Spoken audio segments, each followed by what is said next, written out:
Kryengritja e Gen Z në Nepal. Si arriti zemërimi kulmin? Sytë të gjithë botës janë në Nepal. Gen Z ka udhëhequr protestat masive, ku mijëra njerëz kanë dalë në rrugë duke ndërmarrë aksione radikale kundër qeverisë, duke i vënë flakën kuvendit, rezidencave të politikanëve, hoteleve luksoze, që ata i quajnë produkti korrupsionit, dhe gjithashtu edhe ndërtesave të tjera qeveritare në të gjithë vendin. Cila ishte pika që derdhi gotën? Demonstratat nisën pas vendimit të qeverisë për të ndaluar 26 platforma rrjetesh sociale, përfshirë WhatsApp, Facebook dhe Instagram.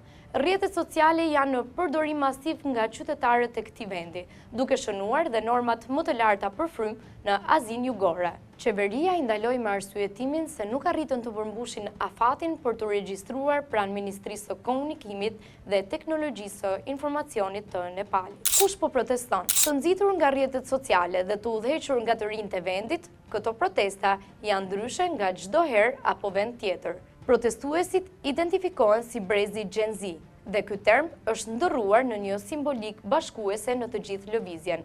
Nga gati 30 milion njerëz në Nepal, 40% i përkasin këtij brezi. Kjo kryengritje vjen si pasojë e korrupsionit, keqçeverisjes, dhunës shtetërore, papunësisë dhe censurës për t'u aksesuar në botën digjitale. Brezi i këtyre protestuesve, që është rritur mes platformave të rrjeteve sociale, po përjeton vitet më të vështira të Nepalit nga ndryshimet e shpeshta qeveritare, sepse në 15 vitet e fundit ka pasur 14 qeveri të ndryshme. Por çfarë ka të re në këtë zemërim popullor? Gjenerata Z e përdori internetin për të rritur zemërimin politik për qeveritarët dhe zyrtarët e korruptuar. Përmes hashtagut Nepo Baby dhe Nepo Kids, dy terma që kanë fituar popularitet në mbar botën gjatë këtyre ditëve, tregohet jeta luksoze e politikanëve dhe familjeve të tyre. Protestuesit thonë se këta individ shijojnë suksesin dhe luksin pa merit, duke jetuar me parat publike, ndërkohë që nepalezët e zakonshëm përballen me vështirësi. Videot virale në TikTok dhe Instagram kanë vënë në kontrast jetën luksoze të familjeve politike, me rroba firmato, udhëtime jashtë vendit dhe makina luksoze, me realitetet të ashpra që përballen të rinjt, përfshirë papunësinë dhe migrimin e detyruar.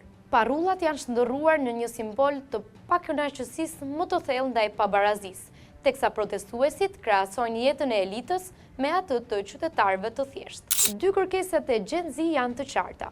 Qeveria të heqë ndalimin e rrjeteve sociale, gjë që tashmë ka ndodhur, dhe dhënia fund e korrupsionit. Kryeministri i vendit ka dhënë ndërheqjen, ndërsa disa liderë dhe ministra janë arratisur nga Nepali me helikopter dhe ushtri.